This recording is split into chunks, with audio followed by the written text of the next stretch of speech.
have to do a quick housekeeping before in regards to capacity. So I would like to also take the time to remind everyone about the design challenge that we are asking, that we are conducting. So yeah, we're asking participants to come up with a way that we can include digital technology in enhancing social connectivity in public spaces. The public space in question for this challenge would be UBC's Flagpole Plaza, located at UBC. Yeah, so there's a lot of fun prizes for first place and second place winners, where they can win some money to implement their design on campus. The deadline to register is November 18th. Yeah. So yeah, some overview. Yeah, the placemaking in the pandemic. So tonight's overview, here it is. So the event will start with the panelists briefly introducing themselves. We will then move into a moderated panelist discussion conversation. Throughout the first half of our programming, please pop in any questions you have for the panelists in the chat box. At 7, we'll take like a 5-minute break. After the break, we'll field questions from the audience to our panelists. During the audience Q&A section, you can also choose to place an asterisk in the chat box and unmute yourselves to ask the questions directly. Yeah, so some Zoom stuff. We'll be recording this event, as I mentioned before, so if you want to change or rename your name icon, please feel free to do so. And then we'll also center the panelists, so please keep your mic and video off. Mic and video icons can be found in the bottom left corner. The chat box is at the bottom of your screen. Feel free to introduce yourself and share resources if you feel the need to. If you have any questions related to tech, we have our tech moderators and they'll obviously help you out. Yeah, so that is all I have to say. I'll pass it over to the panelists that we have, and Abby can lead that one. Thank you. Thanks so much, Maria. So we have 5 panelists here tonight, and each will have about 4 minutes to briefly introduce themselves.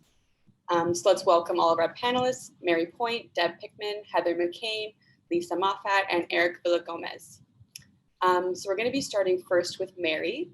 So Mary Point is YVR's Indigenous Relations Manager and Relationship Manager for the Musqueam Indian Band, YVR Airport Sustainability and Friendship Agreement. Mary, if you could please introduce yourself first, that would be great. Thank you. Very much.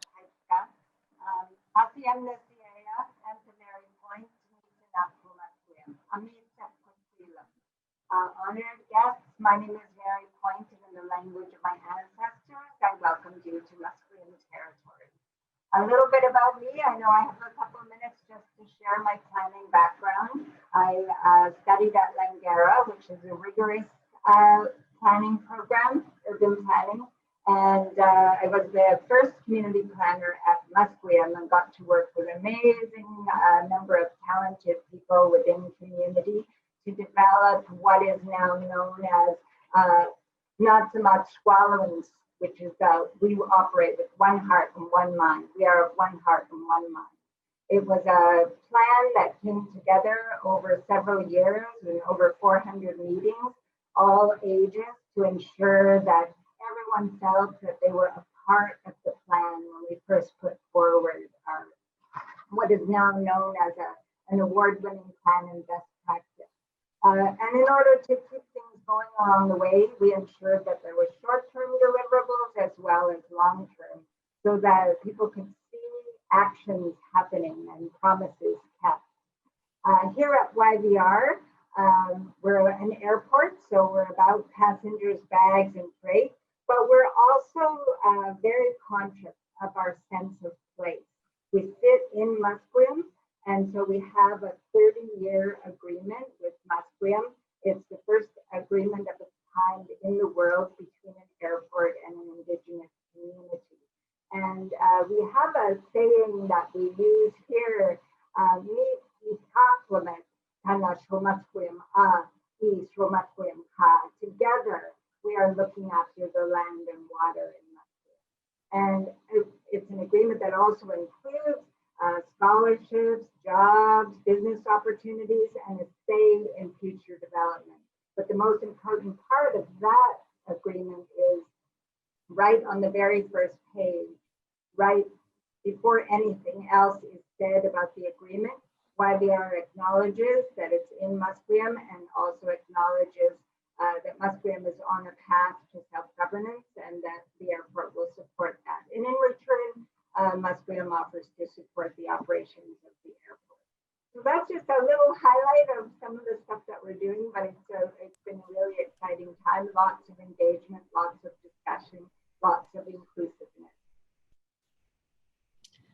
Thank you so much, Mary. Before I move on to the next panelist for intros, I just want to remind you to try and make sure you're close to your audio mic just so we can all hear you clearly. So our next panelist is Deb Pickman. Deb is the Special Projects Manager of the UBC Arts and Culture District. Take it away, Deb. The floor is yours.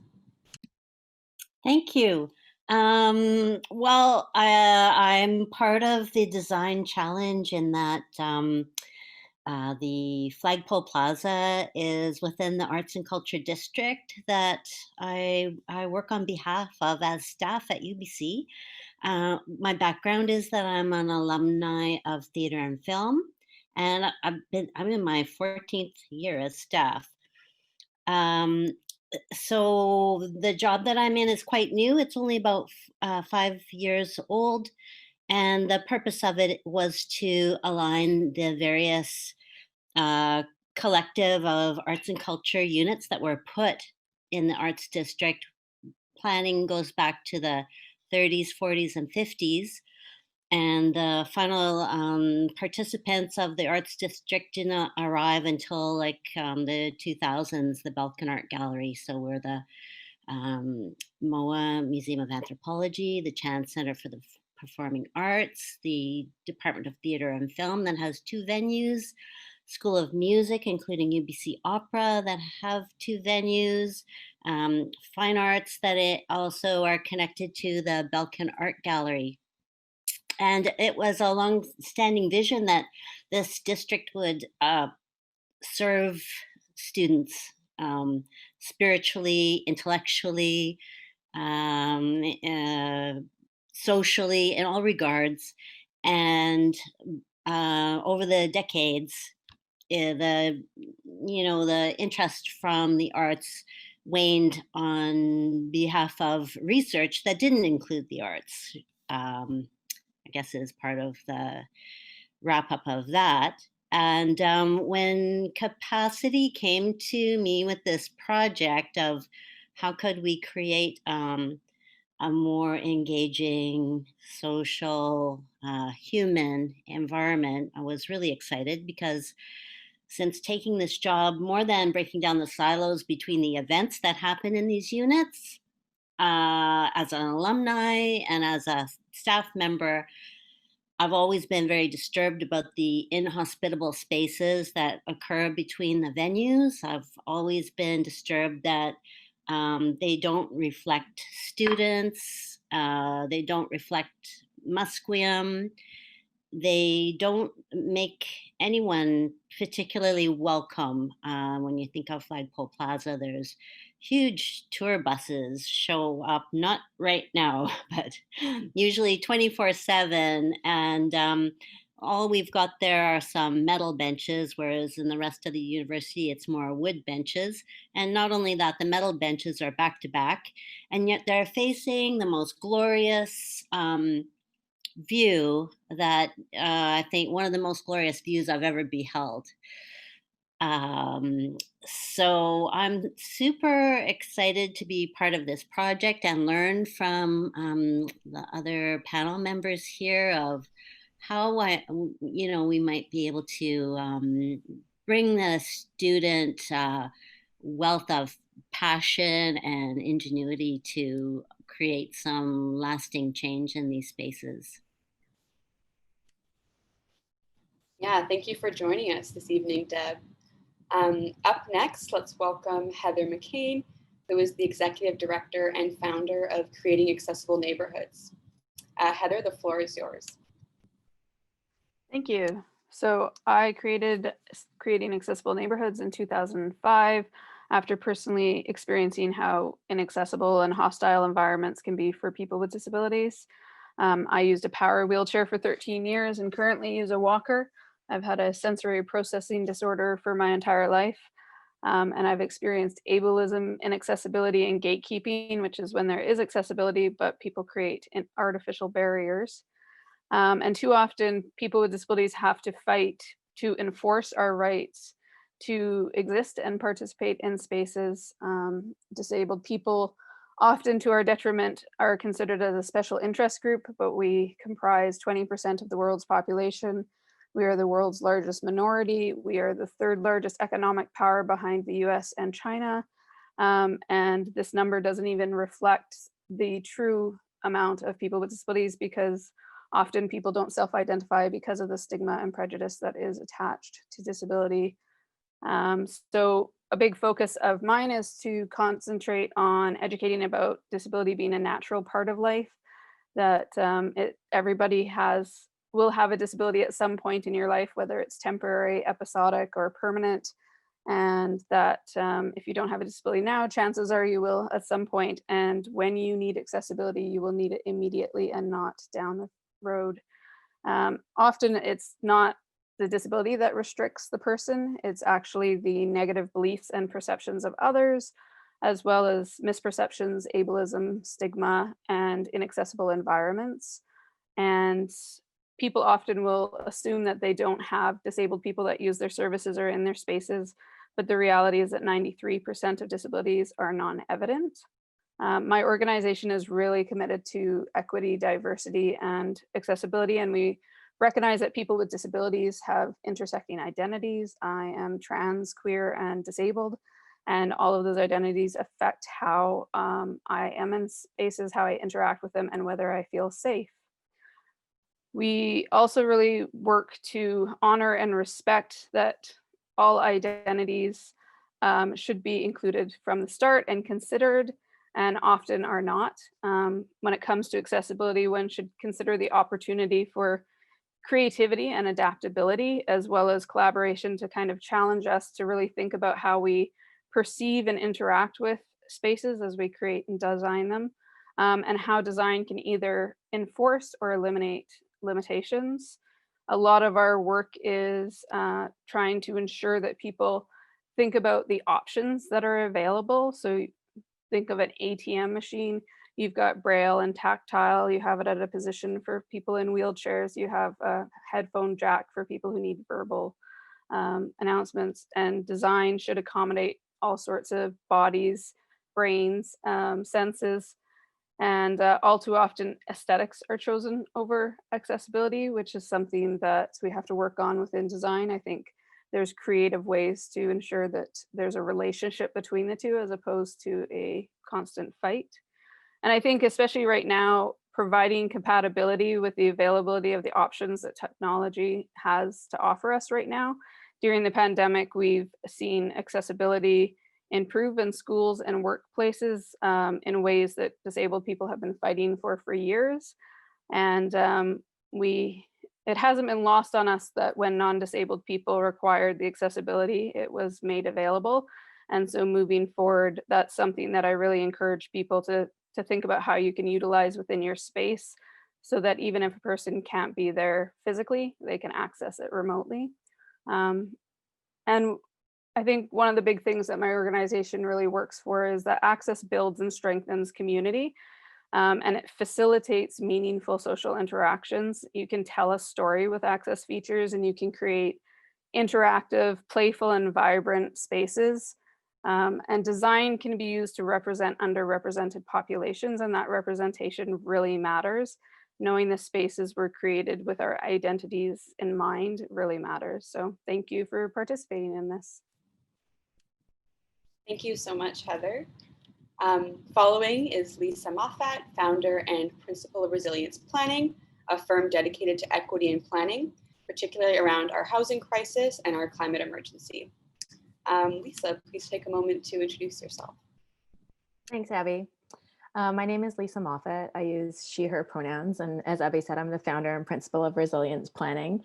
And so I build teams of people dedicated to equity and planning, particularly around the housing and climate emergency, housing crisis and climate emergency. My people originally hail from County Cork, Ireland and England, and I can trace my ancestors back to the mid-1500s. My ancestors relocated to Beothuk territory on the British colonized island of Newfoundland in the very early 1800s, making me a second-generation Canadian.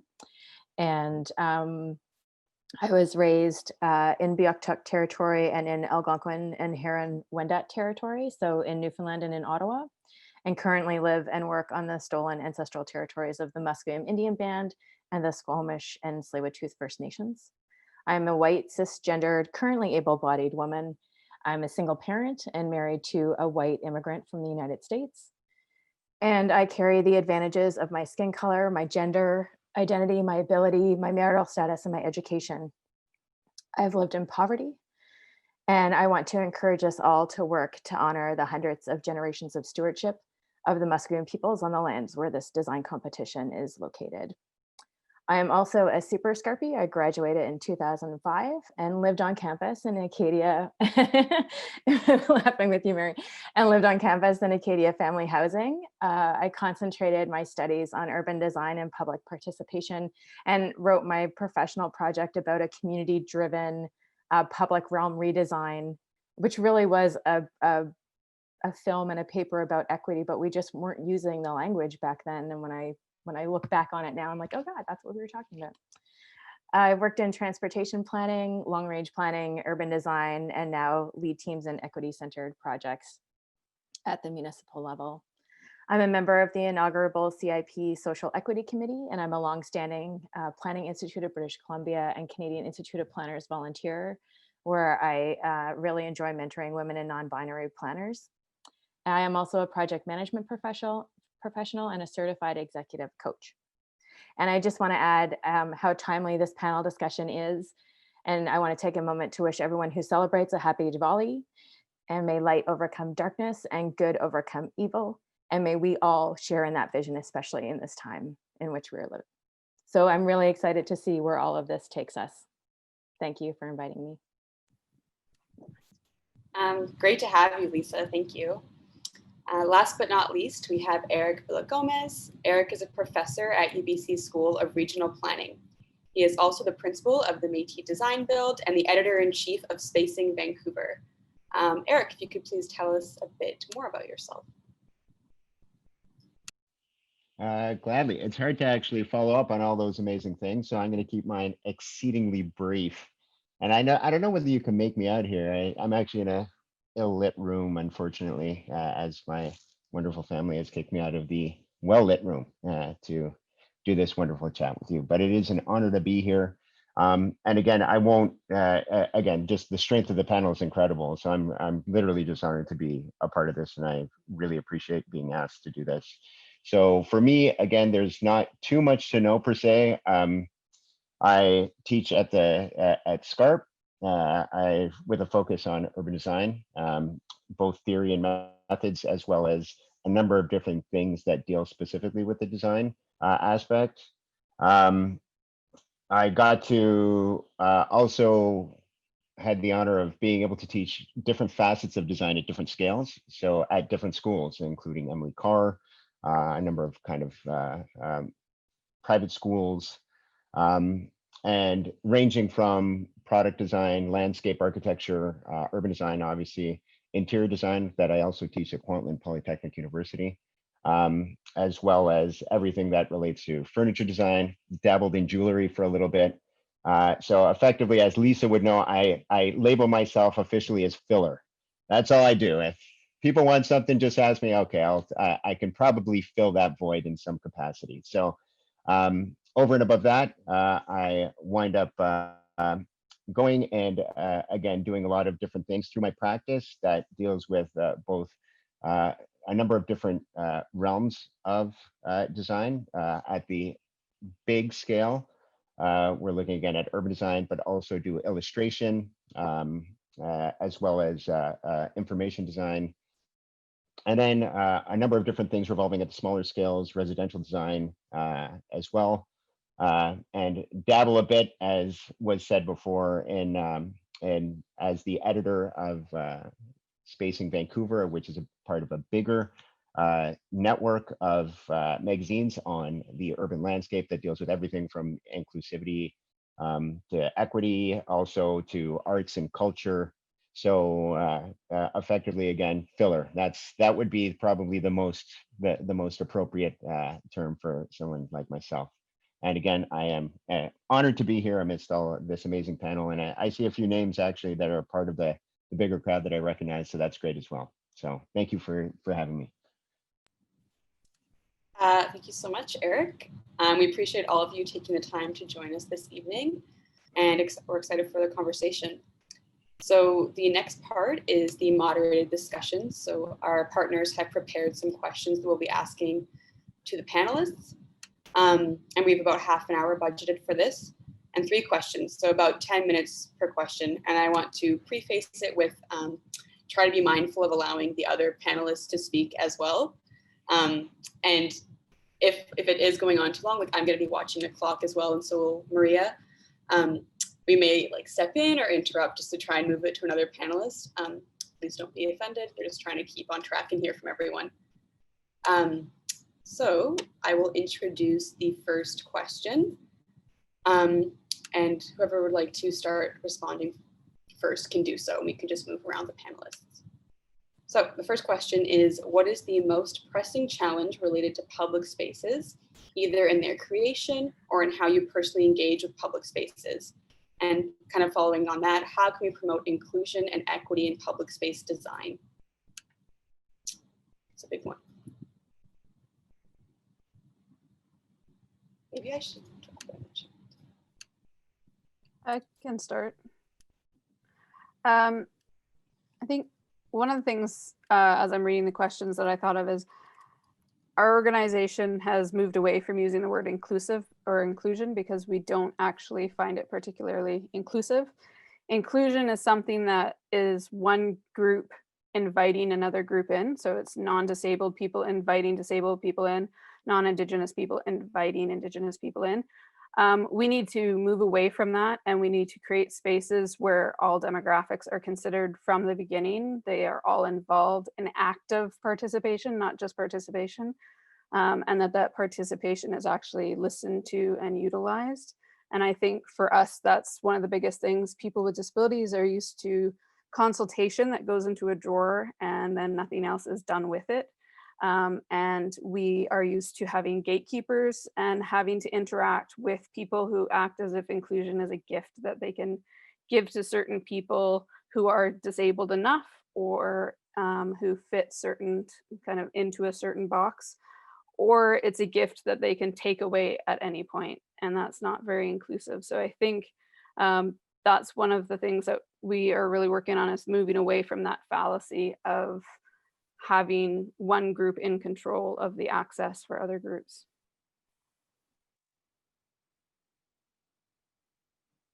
I'll follow that because it made me think of the same thing. I was looking at that big expansive place and thinking, if I'm a woman or a person with a pram, or I need the place to be accessible. I need to feel more welcome. It's very large. Where are the washrooms? Is there enough lighting? How can I get to the bus? Where is the signage? It's a lovely space if you want to have a big gathering, but especially in these pandemic times, I'm really more thinking about safety. And when I think about this particular space at Flagpole Plaza, I think about what is the story we're trying to tell, and how are we going to engage others? Is it through an app? Are we going to join a newsletter? Are you going to email me? How can I find out? People engage in all kinds of different ways, but it is true during this pandemic, lots of people are pushing through their technology barriers if they can, and need to feel safe. So those are the things, I mean, lighting, safety, more seating is needed, and going down the road pathways, like for directional pathways. I think coming out of this pandemic, we're going to be looking at a change in the way we move through life in general, like for all time. We're not going to go back to the way it was. So we need to be forward-minded for for the next thing that's going to disrupt our lives so that we can have some continuity as well as things. And of course, a sense of place, language, culture, something to warm up that big empty space. I can jump in here. Heather, thanks for starting on that note. It was something that I also wanted to speak to, so thanks for bringing that up. And I think that as a practitioner myself, I think our most pressing challenge is admitting that we've, and when I say we, I'm talking about people who carry a lot of dominant culture characteristics, that we've done harm.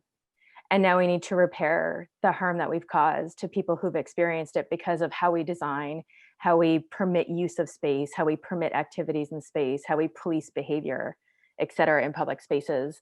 And I'm reminded of the work that Jay Pitter's been doing, particularly in US cities, about taking down monuments and like whose history are we celebrating in public space.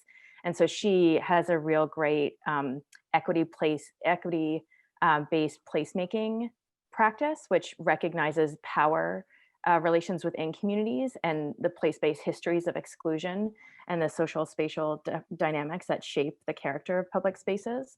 So I think right now, the biggest thing for us as practitioners is we're being called to listen. And so I think complementary to listen is also moving at the speed of trust. So building relationships with community and being in right relationship with community. And so this concept around working at the speed of trust is a concept that my team borrows from Adrienne Marie Brown.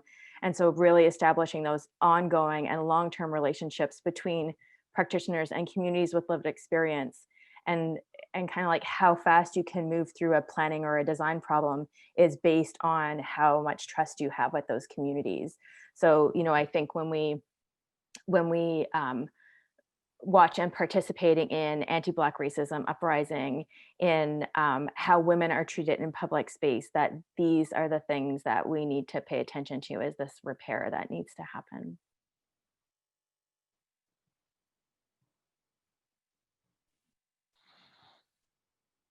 Deb, do you want to go, or I can pipe in? I can jump in a little bit here. I do. heard a lot of what concerns me and what Mary had to say.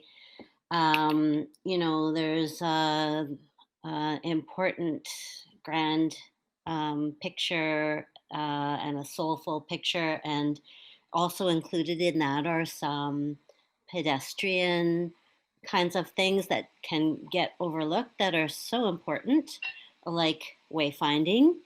Um, you know, talking about Flagpole Plaza, but UBC as a whole, something I find incredibly frustrating is that when you arrive at the bus loop, for example, if you're not of a privileged nature that you could drive a car there, you get out of your bus and there's maps, and all the maps have orientation that north faces up. It's not like being in a shopping mall or a lot of places in our city where you come across a map and it's you are here and this is in front of you and this is beside you. And it's basically a seafaring engineering kind of orientation that I've been railing against for the last 15 years, but no one seems to hear me. And one of the very most kind of illustrative examples of what is wrong with this was I got out of the bus one day and of course here's someone in a wheelchair, and great, they have someone with them to help guide them, but usually when I see someone looking at a map at UBC, I stop because I know they're in for a world of trouble. And I asked them where they were going, and they were facing south, but they looking at a map and north was up. And the woman in the wheelchair, you know, there's only certain paths that I knew she could go, but how could she tell from the map where she could go? And even for me to explain to her how to get there, I basically ended up saying, you have to forget about this map. And here's how you progress. And we had a tiny moment of progression when we held the Olympics, the games at UBC. but it's a fight I cannot win. I have been arguing with sign makers for a decade and a half. So the other thing is, someone else brought up the unsafe. Part of the problem near that area, arts and culture district, like a lot of arts districts of that time, the grand inhospitable buildings are built a long ways apart, and the lighting is not sufficient to light up those areas, and it feels very unsafe when you come out into them at 10 o'clock at night when a program at the Chan or wherever is over. And yes, there's safe walk, but you can't even go to a bus stop a few steps away on Marine Drive and sit on a bench with a cover. There's none of that. And what I'm told is that the city of Vancouver is not responsible for that space, and it could cost, I don't know, $30,000 to create a seat with a cover. Are you kidding me? Meanwhile, 250,000 people, many of them seniors, lots of them with different mobility issues, are coming to MOA.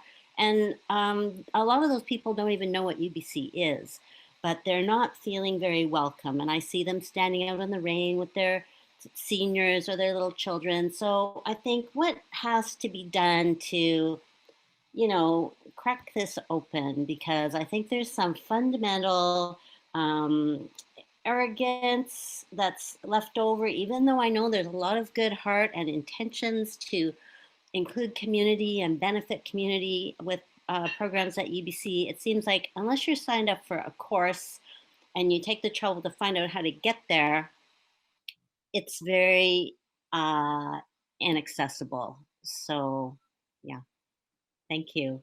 I'm enjoying everyone's points are just very succinct. Fantastic. I'll add to what was already said, and I think I'll add a different spin to this, just to kind of round out a few things. And I think one of the things that I could potentially contribute here is one of kind of the systemic nature of this thing, of the beast that we're talking about. And I think that there are a number of different ways that things need to actually kind of transform as it relates to one of the challenges. Number one is actually trying to organize and understand the systemic nature of it. I think that is fundamentally one of the most pressing challenges, because a lot of that stuff goes unseen. And yet, Lisa mentioned and it was posted there. Thank you for Jay Pitter's call to courage. And the bias is embedded in all types of things. And just like what Deb was saying, it's embedded in everything from representations that are used, what those representations say, where they come from, what their biases are, et cetera, et cetera, et cetera, all the way through to the language that is typically embedded in the types of policies and regulations that are used in order to govern cities. So anyone who's picked up a zoning bylaw, or fortunately or unfortunately, has seen the word improvement in there, right? So anything that's done to any particular plot of land is an improvement, right? And again, something like that is so pervasive that it gets taken for granted, that a lot of the language that we use, even in the regulations that are used to construct cities and built environments, are embedded with that bias, right?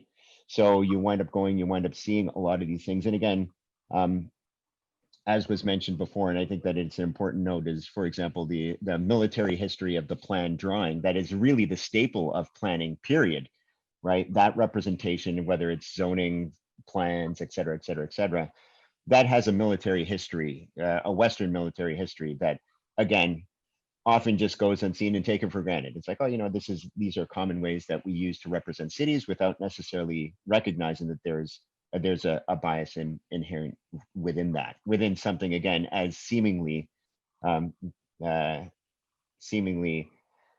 innocuous, right? And as a drawing, right? So what I think one of the big things is trying to recognize those little systemic pieces, because really a lot of the different small scale things, like, to put a bench here, et cetera, are actually regulated at some level, right? So understanding that kind of the boring piece of this, which is, we have to figure out how to not only try and figure out a process to get as many voices as possible, but also a type of language and a type of system, regulatory system in many ways that actually allows this to take place in some fluid manner. So again, that's arguably some of the most boring stuff ever. You know, who would want to pick up a zoning bylaw? But it's so important, right? It's so important because in this current age, this is the way that cities are governed and are constructed. I'd just like to say a little bit about that, Eric, because I've very much, well, I know that we're prisoners of systems, which some of which we're aware and some of which we're not aware. And language is definitely part of those systems. And I think part of what the beast that we're up against is, in a lot of cases, it's not a priority. It's not a priority. So they're on a scheme, let's just say it, campus community planning, where this area of the campus will be developed in 8 years or 5 years or 2 years. And in the meantime, you know, there's no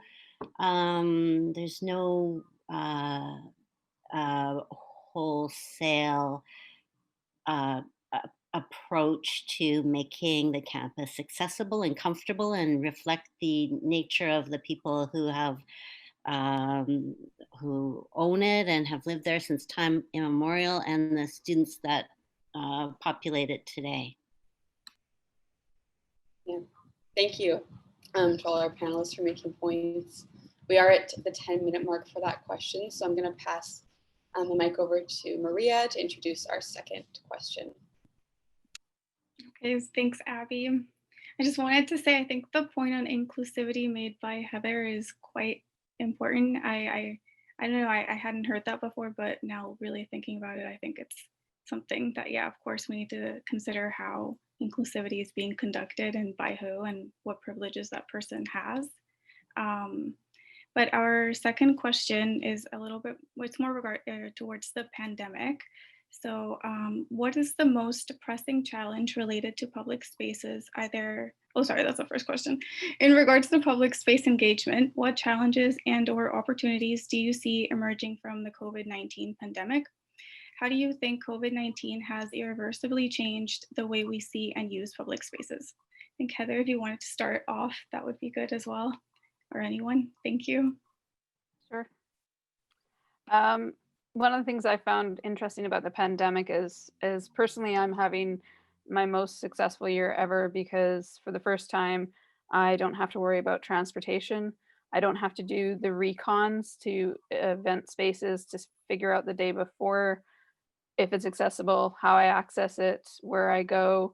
I don't have to deal with, you know, inaccessible streetscapes on my way there, and it really takes so much less energy to be doing what I do online. And as well, we've heard from a lot of members who are beginning to be able to explore their gender expression for the first time because they have freedom at home that they do not have when they're having to deal with kind of the expectations and the normative pressures that are out there. And I think that's really important. We need to kind of ask ourselves how these societal pressures show up in the spaces and what we can do to remove them. I also think that having the digital events is great. I was chair of Burnaby Pride this year, and we had a digital event, and it was awesome because not only did we have Burnaby residents able to watch Pride, but we had people who had previously lived in Burnaby who never thought they'd see a Pride in Burnaby who were able to participate. We had people who were in communities who are not supportive, who don't have Pride, who were able to participate. And we had people who are stuck in houses that are not supportive of their identities, who were able to watch every Pride event in BC in their bedroom and feel like they were part of a community, feel supported. And so we're able to reach people in a way that we weren't previously able to. And I really hope that moving forward, we don't lose that digital presence and we don't lose that ability to reach out to people who previously don't have access to a lot of events. I've talked to so many people who are so excited about how there's panel discussions from people across North America and there's no having to fly people in. And so there's panels of people who previously would never have gotten together.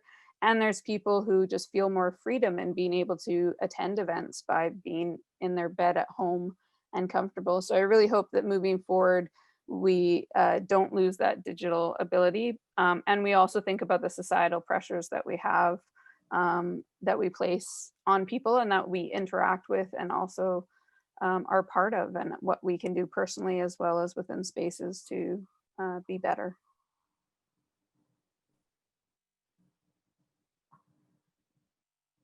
I'll go next, just because you brought some thoughts to my mind once again, Heather.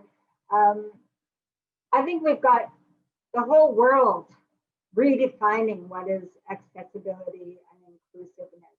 The whole world is trying to figure out how are we going to move forward and be accommodating to everyone who, again, I come back to safety. How am I going to be safe?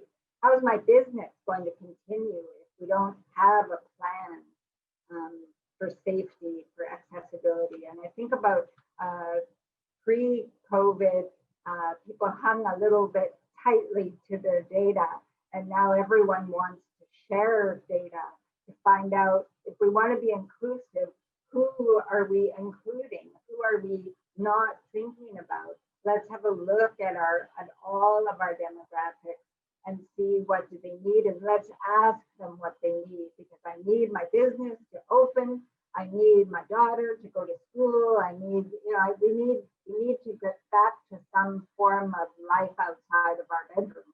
And in order to do that, we need a better plan. And Deb, I was thinking about you talking about the plan where they're not going to build something for 8 years or whatever. I'm a big grassroots person, so I think get the message out, start collecting the data, start getting people to put the message back, because rational comprehensive, you make a plan, you try it out, you might need to vary it, then you make the plan again, and then you try it out again. So time for a little, maybe a reprioritization.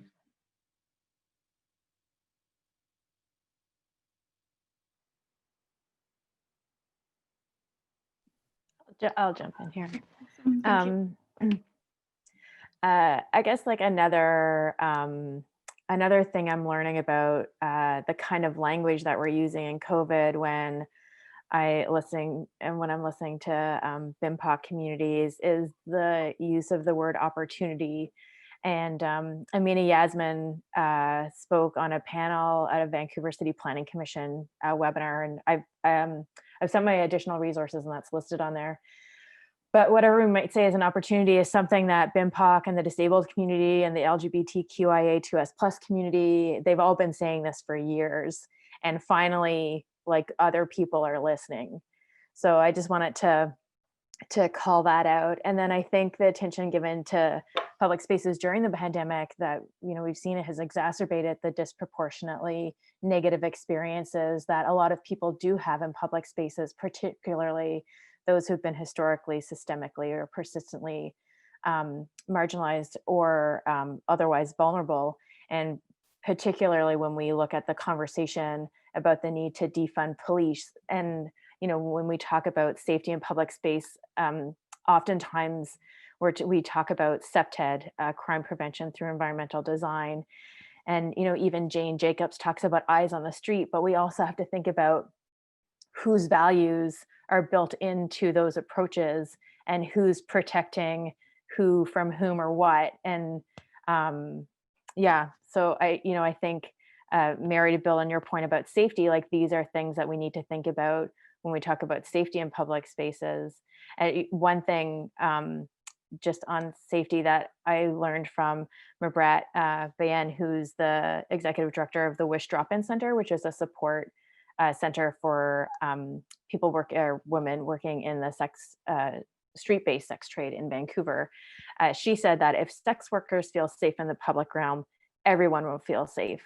So the question to consider there is, what makes public space safe for sex workers?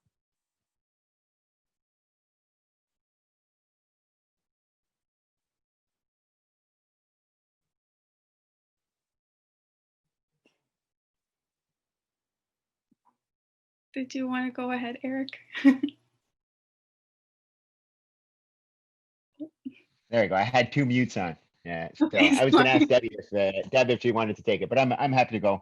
I think one of the big things that COVID related, when the pandemic first came out, there was kind of a lot of talk of the kind of the radical transformation of cities with respect to COVID specifically. Not necessarily the other things surrounding it that we're talking about, but there was a lot of discussion around that, and that spurred a kind of interesting thought in my head to try and highlight again systemic things that we take for granted. So it's very similar to some of the stuff that I was talking about before. And I wrote a series. It was a 3-part series on spacing called The 6-Foot City. And what it kind of highlighted was kind of the similarities between all cities in terms of their foundation. And a lot of the foundation, if historically, cuts across kind of this really interesting increment, roughly about a 3-foot increment that really everything is based on. And these things have evolved organically over time and have eventually been codified into kind of global regulatory structures, which I thought was kind of interesting. And I kind of highlight what the implications of those things are. And we're seeing the rollout here in terms of how people are dealing with like just the physical matter of space. And I think that that's one of the big things that I think is at least came to light over and above some of the other things, the disparities and inequalities that has definitely COVID has definitely shone a light on that. But also this idea that there are certain things that again, a lot of people don't remember the origins, right? Like why is a standard hall 3 feet wide, or why is a standard sidewalk just over 1 person and a half wide and not necessarily 2 people, right? Like there's kind of, again, there are these embedded biases within the system that are very, very blatant. They're so blatant that we miss them all the time, right? So until something like this happens, right? So I'm sure all of us have been walking down a standard residential sidewalk, someone else is coming in the opposite direction, and then what happens, that person has to go on the street or has to kind of go into onto the boulevard, let alone if you're in a wheelchair or any of that stuff, which again wreaks havoc on the system, because what winds up happening is that it's actually biased towards this particular increment, which has a whole bunch of baggage that we don't necessarily think about until something like this happens. So to me, that's been one of kind of the most interesting things in terms of, where did this kind of happen and why did it happen? And then how did it get transformed and formalized into the buildings that we wind up structuring cities with, and not only outside, but also inside, right? So you're seeing, offices turning into one-way street systems and all that sort of stuff that's kind of weird and wonderful, right?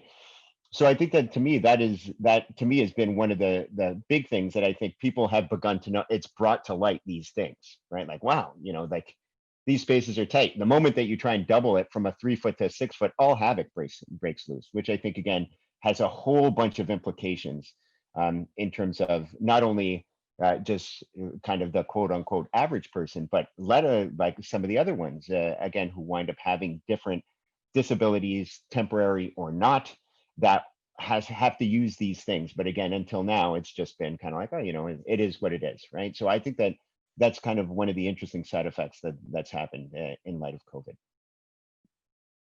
Okay, thank you. We are a little tight on time, but I'm wondering if Debbie wanted to add anything else to that second. Yeah, just quickly, obviously we have a lot more access to HiveMind. Here we are. And my unit is in the 3rd year of a project called Artivism. And this year it's Sex and the Unheard, the Art of Creative Resistance, and the Body Politic. And throughout the 2 years previous, we've always wanted to include folks with disabilities, students with disabilities. And this year, finally, we could very easily, and partnered with Kickstart Disability Arts. And we had also an event with All Bodies Dance. And the learning was incredible. And I can only imagine that the momentum will be that we can't, roll back from this. And also I found like it's been easier to knock down silos when creating online events, because people are hungry for arts events online, and they're very ill-equipped to create them. Even, you know, ourselves, we're used to walking into a venue, and it's difficult doing something on Twitch or Zoom or wherever we end up being, but we're used to stepping out on a limb in the arts and not knowing where our next foot is going to land. So it puts us at a tremendous advantage. So yeah, that's it. Fantastic. Okay, we do have a third question, but we are at 6:55. So just try to be mindful of when you're speaking. Maybe we'll have about a minute per panelist. And then if participants have like follow-up questions on this question, they can bring it up in the participant Q&A. So the third question is, since the onset of the COVID-19 pandemic, we have seen digital technologies completely revolutionize the ways we live, work, and play. How do you see digital technology and digital placemaking being leveraged to enhance public space making? And I'll also put that in the chat for people to see. I'll jump in here quickly. This was the hardest question for me to answer because this is not a space that I, you know, live or work in. But I have to say the few moments that I've experienced like digital interaction with placemaking have been so joyful. And like, I don't know if everybody saw that bat lighting of Trump Tower by the United Steelworkers that like put Biden Harris on it. Like that was just, how much joy did that spread to people to see that? And I'm reminded of Janet Eckelman's artwork at TED in Vancouver in 2014, that big like knitted piece of artwork that you could interact with an app on your phone and change the color of it. And I'm also reminded of what was it called? Uninterrupted, the film of like the life of salmon that was under the Cambie Street Bridge. So I just think when I think about digital placemaking, that joy that it can spark, and then like, what can it do to illuminate, you know, the history of the place, whose history, and help us define a better way forward. How can it be used in activism? Those are all the things that I think about when I think about digital placemaking. I can go. I have a quick. I think I like all of those things that you mentioned as well. I also think about we're in this time of pandemic where we're all learning at different speeds and for a lot of us in new ways. Some people really can't handle all the Zoom meetings and Zoom all day long and are looking for some kind of contact. So I do like the idea of an app, especially in terms of engagement towards a plan, where there can be some interaction, where I can do my response and see how many other people thought the same thing, or that's a new idea, or it leads me down a path, or enables me to join a conversation I never thought I would be joining. Something that in itself is a little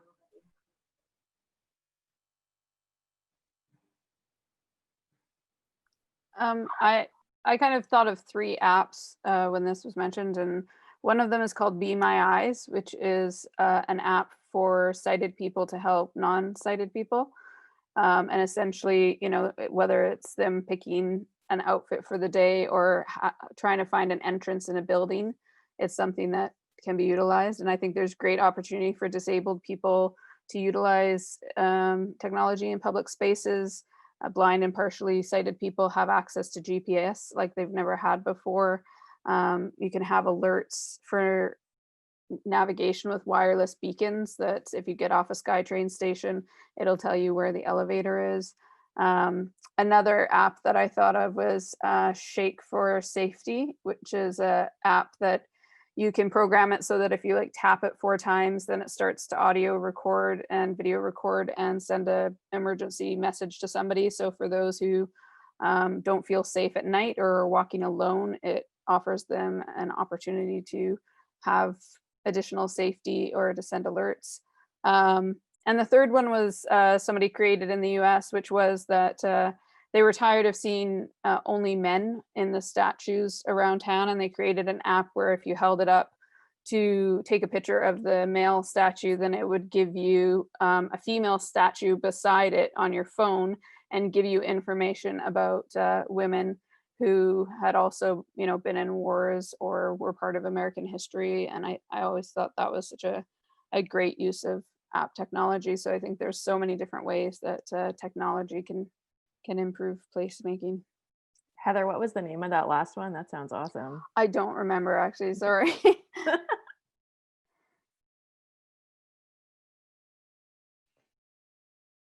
Deb, you take some words in here, Deb, if you feel like.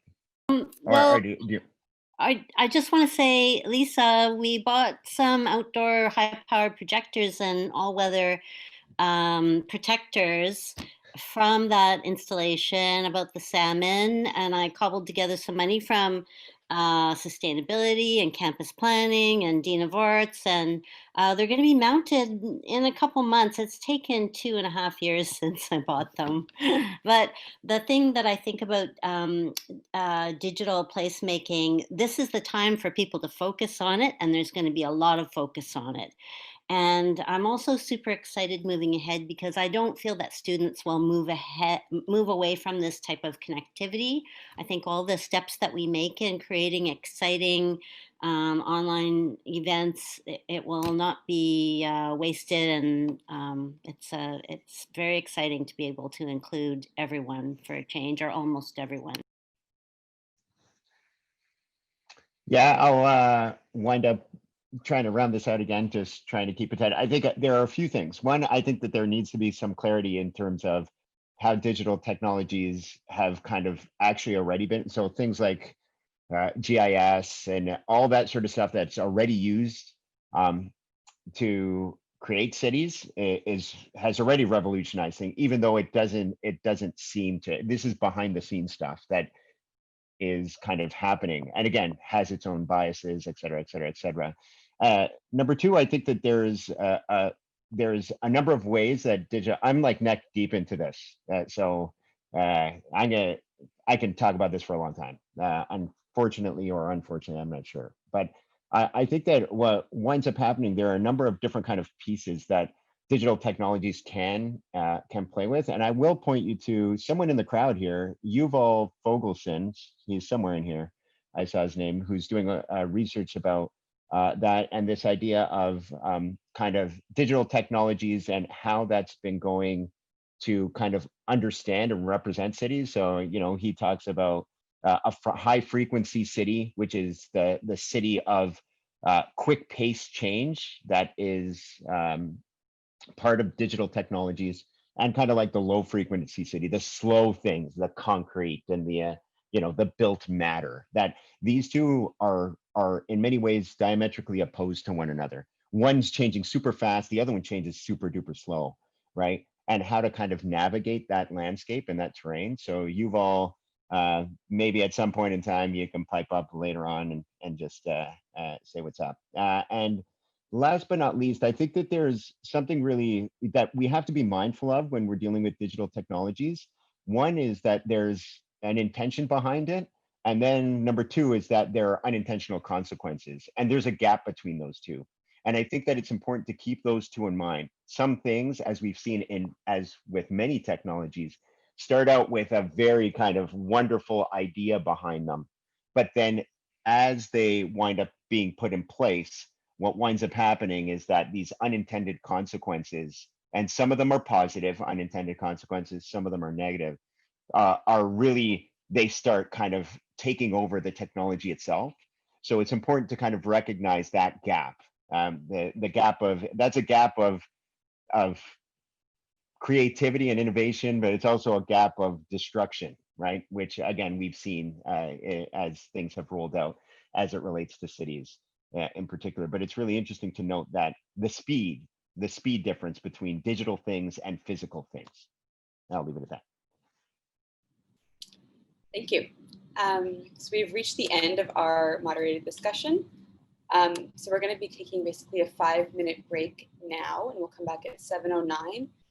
Participants, if you want to take this time to think of questions to ask in the participant Q&A, feel free to do so, and you can type them in the chat, and we'll actually collect them and then say them for you once we return. All right, we'll be back at 7:09.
Do we have everyone back?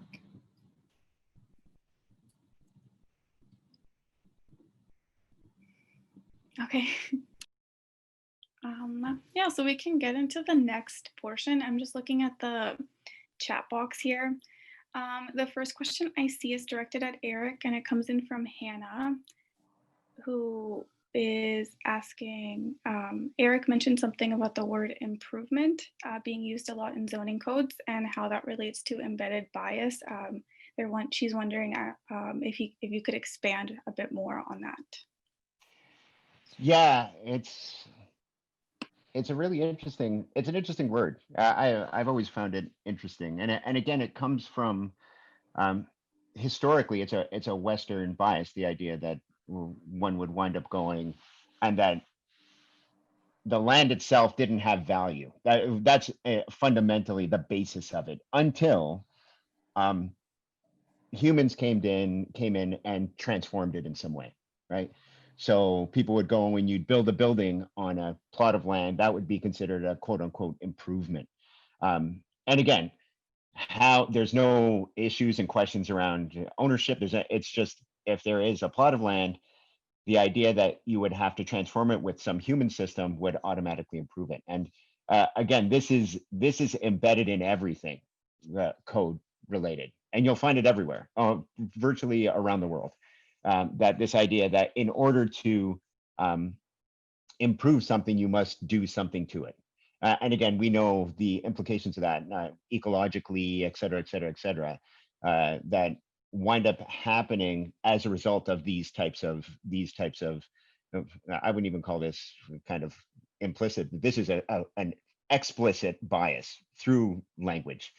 So that, again, I think is a really important thing to at least appreciate. If as you go through some of these documents, why are people using words like this, and how does that already skew how you would view, let's just say in this case, a plot of land, right? So something that inherently has no value shows an ignorance at a number of different levels, right? In terms of ecological systems, et cetera, to say the very least, right?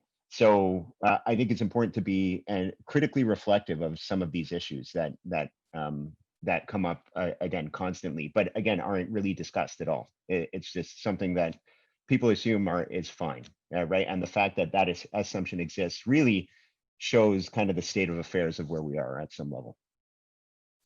Eric, I just want to add to that, because in planning we also talk about highest and best use of land. And, is that always the right answer? I mean, every, OCP or neighborhood plan out there goes to the maximum of what that zoning bylaw improvement will allow. And, you end up with, people have higher property taxes, which, adds to the affordability challenge for folks. And so, yeah, there's a lot of, I think I take your point of, ask questions about the things that you're reading in planning documents. I mean, you might not have somebody to answer them, but ask the questions. Yeah, and there's something in that kind of relates to, even again, I teach a course on city visuals. So it's about looking at visuals over time, from the beginning to the present, technology, et cetera, et cetera, et cetera. And one of the key things that is even, again, inherent to this stuff, and it goes back to the initial discussion, when we were talking about plans, right? Where like maps, north facing up, that even that, as in this day and age, the fact that people begin understanding and representing things like social stratification, et cetera, within that medium makes absolutely no sense. Because what we're seeing now is the vertical distribution of social agendas over, each floor costs an extra, I think on average, $10,000 to $20,000, right? So if you look at the vertical strata that's happening in terms of social disparities, the penthouse is priceless, really, at this point. After the sub penthouse and penthouse in any condo can go for, whatever price, and everything below that actually ticks down, right? That there is kind of a verticality to the way that social stratification is now being distributed. And again, you're seeing these things even in documents that begin to kind of try to address issues of social disparity. The fact that they're doing it in a method, a drawing type that is only horizontal in nature, again, misses a completely different reality. And this is happening around the world, right? You know, got from the streets of Caracas all the way to downtown Vancouver, that you're seeing a social distribution of how these things are playing out, power struggles, etc. So all of these things, again, are embedded in the biases, from words like improvement to right when you open a planning document and you see plans for highest and best use, etc. Like, no one shows the implications of the verticality of it, which again, I think is a really interesting phenomenon.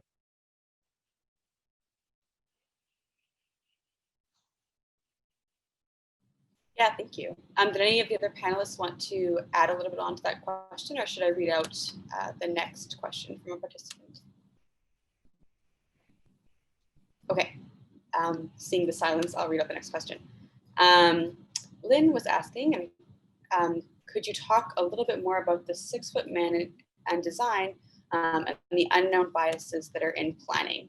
And this was not directed at a particular panelist, so anyone can jump in. I can pipe in quickly, and I'm gonna. So oops, I think I just did not send that to everyone. There we go. So I put the little link to the 6-foot city series that I wanted to put on. That actually goes into that in a lot of detail. And again, what's really interesting is how pervasive that is, and it goes back a long time ago. That at the point when people were starting to make rules and regulations, they had to wind up going and choosing kind of a benchmark. And they chose, it was a male that was roughly around 6 feet, somewhere between 5'10" and 6 feet. And then they wrapped all regulations around that, which again is interesting. So if anybody, like, I remember I tell this story to my students that always blows my mind, that I remember my wife and I have been together since we were teenagers. So I remember sitting in her living room, she would play piano and she couldn't reach the keys. And she would say, you know, they don't make pianos for women's hands. And I was like, it just, again, it was one of those mind-blowing moments. Why wouldn't they make pianos for women? Like, it didn't make any sense, right? And again, what you wind up seeing is kind of this system that winds up, you know, years later. At that point, it was just a question, like a weird thing in my head. I'm like, oh, it's odd. But again, what winds up happening is that it just winds up, we just take that stuff for granted. So the 6-foot man, so to speak, is everywhere. So if there's anybody, any woman, for example, who has reached up and could not reach the top shelf of the kitchen, you're take your hat off to the 6-foot man, right? Like, there are so many different little pieces. I was like, you know, why does this happen, right? And the 6-foot man is that benchmark. And again, it's very difficult at this point, which is interesting, is how would you undo potentially that, right? Like, how would you undo something that literally is embedded in almost every part of the environment, right? From the handle heights of doors to, again, shelves, to pianos, to cell phones. Cell phones are totally weird, right? Like, yeah, I know a lot of women, they can't hold their phone, right? It's like, how could you not hold your phone? Well, it's, you know, hats off to the 6-foot man, right? Like, it's so really interesting and pervasive. And there's a book that I linked to that's Caroline Criado Perez, The Invisible Women. If you're interested in this, and that is an excellent book for that. And I put the link on over there. Oh, and I don't think I put that. Yeah, we dropped it in the comments. We're all over it, Eric. Oh, okay, there it is. So that again is something that you're going to want to see, and that book is excellent because it actually scales. It goes and it talks about it in planning. It talks about women trip training versus men who have a different way of traveling to work, and then it talks about that data bias that winds up happening. So it's a really interesting kind of thing, and the 6-foot man is part of that. It's the same with crash test dummies. Crash test dummies are men. That's right. I recently had a double mastectomy, and it's amazing how much better seatbelts fit. And it's just interesting to experience how it's meant for a completely different body. And that's why a lot of women who are short actually get injured more in car accidents, is because of airbag positioning. And so yeah, it's really interesting. Yep, that's correct. Okay, I can do the next question that I see up here. It's coming in from Earl Joshua Jamora. His question is, how can we reconcile a future where technology is becoming more and more important to accessibility in public spaces with a present that has inequities surrounding access to these technologies? Maybe somebody would like to start.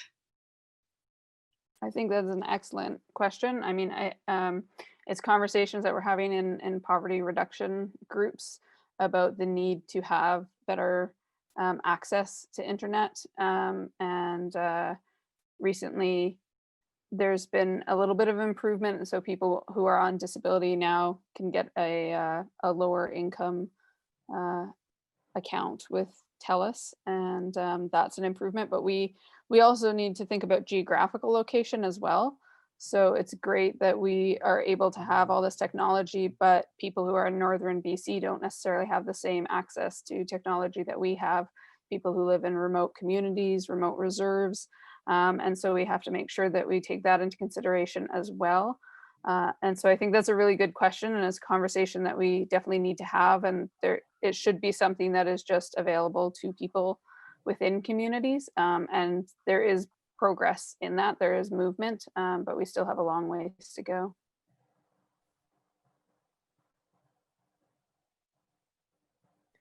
Just in my own planning work, we do a lot of engagement, and and I'm just linking the recent news article about Trudeau promising to connect 98% of Canadians to high-speed internet by 2026.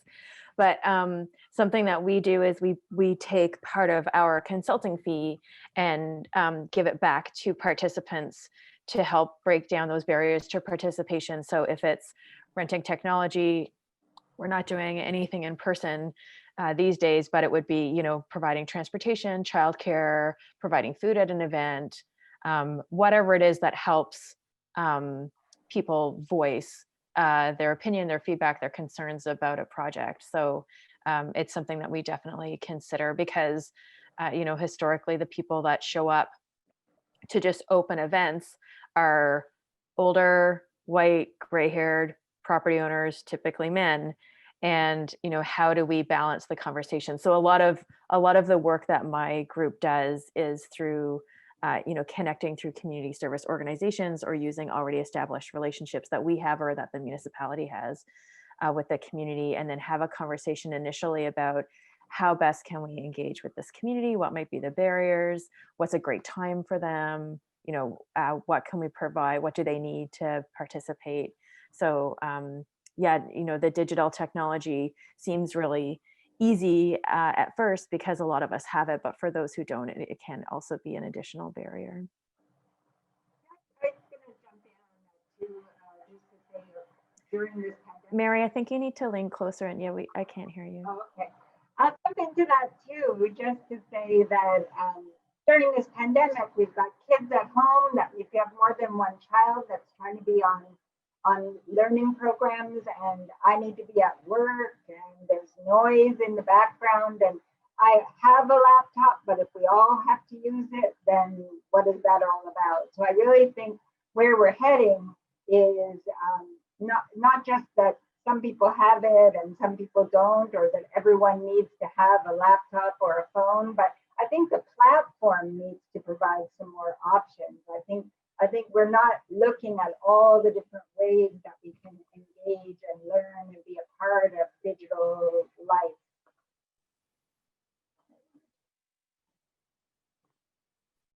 Thank you. If anyone wants to jump in still on that question, feel free. But if not, we have, I think, probably what will be our last question from our participant for the event. Okay, I'll read the last question. So it's from Liz, and it asks, rights to the city require communities to become empowered, active citizens But how is this achievable when public consultation continues to be a tick box exercise for commercial developers? How can developers be encouraged to engage with communities in an inclusive, productive way? I think you need to remove encouraged from the equation and actually have it as something that is demanded. You know, like the government is talking about accessibility legislation right now, and the biggest thing is if there's not teeth, it doesn't really matter what the laws are, because if people have no ability, and it's the same in this circumstance where it can't be left up to these groups because they have proven that suggestions and encouragement do not work. And I think there also has to be a lot of trust building, because there are a lot of demographics who have been showing up, who have been coming to the consultations and are repeatedly shown that participation is not valued or utilized. And so I do think the onus is on government to actually have expectations and not just encouragement. And that's something that is just demanded. Yeah, there's pretty loose requirements for developers to engage on projects. You know, some municipalities require that they have an information session. And as an engagement professional, my team employs the International Association for Public Participation spectrum for engagement. And so it goes from inform all the way to empower, where an information session literally is like information out. So it's not even a conversation. And yeah, you know, there'll be a survey and people will say stuff, but to your point, Heather, there's no requirement to do anything with that information. So this IAP2 spectrum says, okay, what's the level of influence a group has over this project, who's impacted by the project? And then what's the responsibility of us being in that engagement conversation? And then what's the promise to them, to the group that we're engaging with, that what we're going to do with that information? And I will tell you, I have a current project that I don't have a lot of confidence in the client in even having articulated what the promise is to the public. So I keep hesitating going out to having these conversations, because I don't want to go out and have a conversation, Heather, with people at creating accessible cities, or sorry, I forget. Neighborhoods. But like, thank you, neighborhoods. But I'm not going to go out and have a conversation with you folks, not knowing where that information's going. Like, that's on me, like professionally, that's an ethical issue for me professionally. And our test to get our credentials is based on ethics and planning. So, I mean, you're just really hitting the nail on the head here. Yeah, this is a really, really good question. Yeah, I just want to add on that also, like, I think about the city of Vancouver has done all these neighborhood by neighborhood engagement to develop neighborhood plans and what they expect and how much green space and so on. And then the developer agrees to all that, but he has the option to trade that green space, that low rent part of their building to another location and go ahead, full steam ahead, and make money. So I think that's the option that needs to be pulled out. If we want to have blended neighborhoods and modeling and all that stuff that comes from the early chapters of planning, then get rid of that option to trade that off and make sure that those deliverables are delivered. Those promises are kept. And if I could just add something really quickly, the other thing too is like ensuring that the demographic you're trying to get participation from can engage in the way that you've set it up. So the province had accessibility legislation consultation last winter, and they held it at inaccessible locations. There was an elder who couldn't get into the Comox Valley location, and it was not accessible to people who were blind. And so essentially, people from demographics that have been pushed to the margins can walk into a meeting and within 5 minutes know whether there's actually been any consideration to them and know whether this is going anywhere. And accessibility is a big thing. Like, that again needs to be an expectation. It can't just be like, we're gonna rent a room, and if people show up, they show up. Right, I just want, sorry, I'm sure someone else wants to jump in. I just want to also say, like, here at the airport, we allow accessibility programs to come and audit the whole airport. Can I hear it? Can I move about freely? And it's tested. And I think those audits are also needed for buildings that don't have the right grade and just cause all kinds of problems.